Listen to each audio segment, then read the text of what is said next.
Hi, I'm Felipa, and today is day 96 of my 365-day journey to complete reading this Bible. So yesterday we ended on how Hezekiah, the latest king of Judah, had passed away, and his son Manasseh reigned in his stead.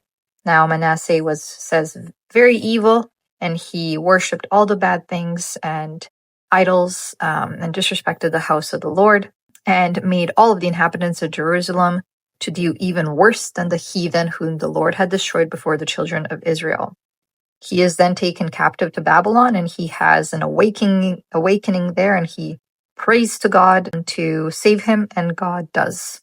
So once he returns to Jerusalem, he takes out all these idols and fake gods and places of worship, and he repents himself and says he will now be good to God. And it says that he did repair the altar, and he prayed in his name.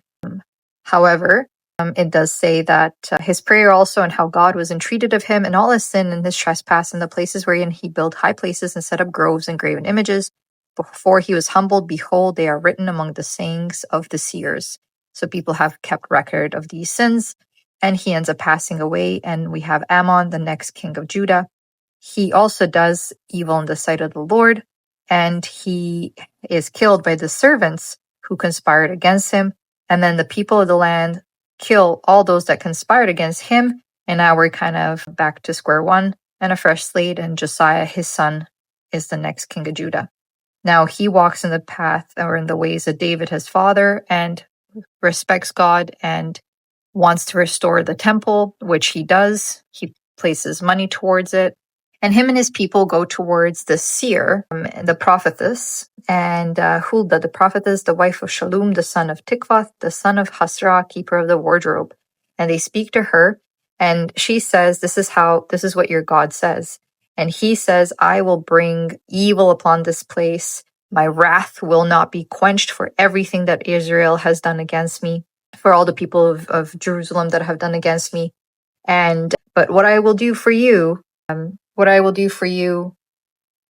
is, Josiah, I am going to protect you from this, and you will die before I bring all this evil against Jerusalem.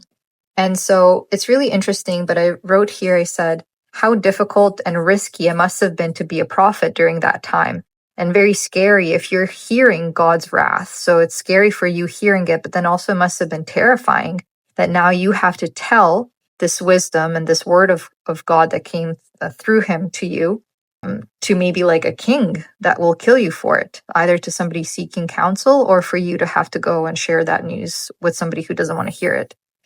And in chapter 34, verse 28, God says, behold, I will gather thee to thy fathers, and thou shalt be gathered to thy grave in peace. Neither shall thine eyes see all the evil that I will bring upon this place and upon the inhabitants of the same. So they brought the king word again. So yeah, really, he's saying that Josiah will essentially not have to see the wrath that God's about to bring. And so I wrote down, I said, sometimes you don't get rewarded by God by following in his path.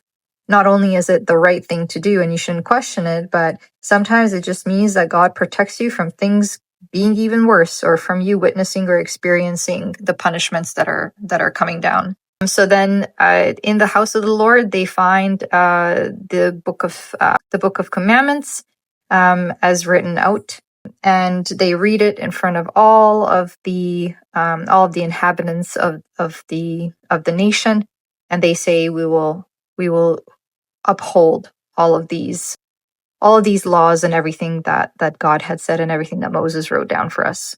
He also celebrates Passover. Lots of sacrifices are made and people are fed.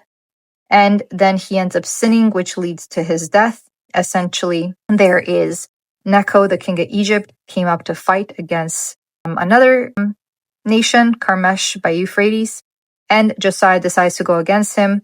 Now, King Necho of Egypt sends ambassadors to the king of Judah, Josiah, and he says, what do I have to do with you? I'm not at war with you. I'm at war with this other nation. God commanded me to pick this battle with these individuals, but don't meddle with God. He is with me. And Josiah doesn't listen. He goes out there. He takes an arrow, and he ends up passing away. And this is where I end the last section, or almost the last section of the second book of Chronicles. Josiah is passed away, and the next person in line of the throne is Jehoahaz, Josiah's son. So I will let you know what I read tomorrow. It's going to be day 97, and it is going to also be the end of the second book of Chronicles before I move on to the book of Ezra. Thank you for listening.